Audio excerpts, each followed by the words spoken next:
I'm Maryka Biaggio of the Historical Novel Society North America, and we're here today with Dr. Vince Michael of the Conservation Society of San Antonio, and we're at the Spanish Governor's Palace. I understand the palace was built in 1722, so 300 years ago. Can you tell us about the groups that resided in the area of San Antonio at the time and whether they clashed or accommodated each other? Sure.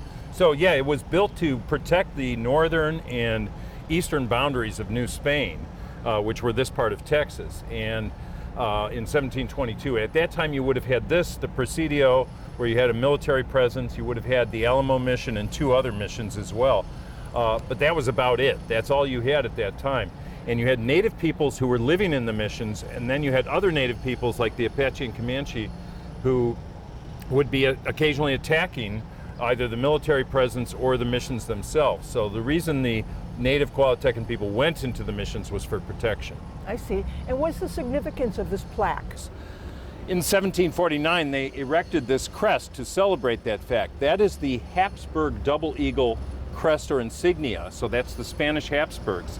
So here you have a piece of Spain from 1749 right in the middle of San Antonio. And the palace is open for touring. Yes, you can see about 10 different rooms in the courtyard inside the palace. It was restored in 1930. And there's a lot of features, furniture, and other things, so you can learn about life in the 18th century. Great, thank you. Thank you. Hi, I understand the Palazzo was founded as a result of a rivalry between Spain and France in the early 1700s. Can you talk a little bit about the military significance of San Antonio? Absolutely. So San Antonio and all of East Texas was an area the Spanish very much wanted to hold as their territory against French expansion from Louisiana, centered on the Mississippi River.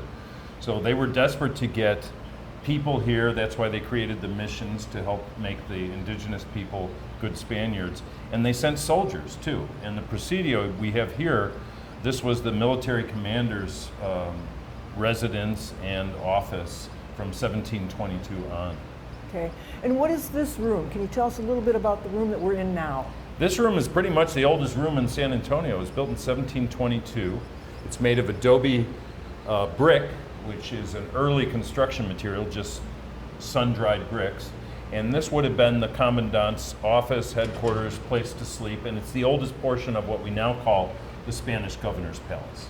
So it was the first room, was this the only room when it was first built? When it was first built, this was the only room, but it very quickly expanded to cover this section. We're in the military plaza. You know, the law of the Indies, you would have main plaza, which is San Fernando Cathedral, Plaza de las Islas, and military plaza, Plaza das Armas. And we're on the edge of military plaza right here. And I know that a number of plaques were installed during the restoration. And some of them offer romanticized, not exactly historically accurate views. What about in this room, the plaque in this room? What can you tell us? This whole complex was restored in 1930, and the architect Harvey Smith put up these elaborate plaques that look like a medieval songbook or something that talk about this being a worship space for the family. And then there's a sign below that corrects that, saying that basically this is a very romanticized view. In the 18th century, these rooms would have been very functional. Yes, they'd have a bed. Yes, they might have a chest for important papers, but that's about it. You just use them for everything. You'd eat here, you'd have meetings here, sleep here. How did the society go about researching these updates? Well, I think what happens is you actually have a lot of the records, because the military commanders did keep records. They had these papelerias, which allowed them to keep important papers, and those papers have survived. Okay, thank you. So we're now in the largest room of the Palazzo. Can you tell us the significance of this room? So this was the portion of the front that was all built, added to the original in about 1749. And this room would have been the one that you could entertain in. And there are many stories of having fandangos, which were essentially an elaborate dance and party in this room.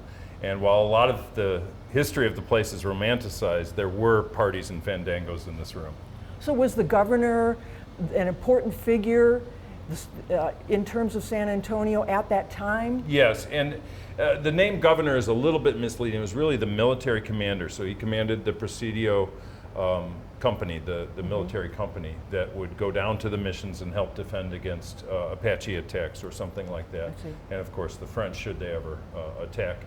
The governor came and visited in 1720, the actual Spanish royal governor, but wasn't in permanent residence. So this would have been a space that also became, was a place where he'd sell provisions, where he'd sell equipment to his soldiers and some of the people who lived in the small community of Bejar or San Fernando.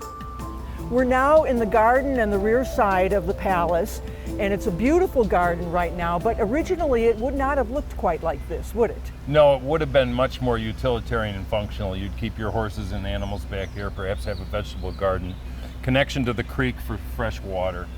And you wouldn't have as much building because the rear portions of the building here date from about 1930. They were added by the architect to sort of flesh out the idea of a governor's palace.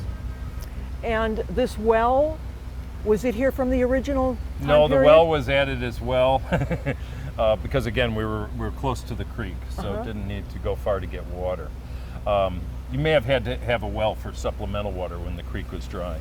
This was an important preservation project back in 1930. Adina de Zavala, who had helped save the Alamo 25 years earlier, and the Conservation Society of San Antonio, which I'm part of, were involved in helping to preserve the Spanish governor's palace and hire Harvey Smith to restore it in his romanticized way in 1930.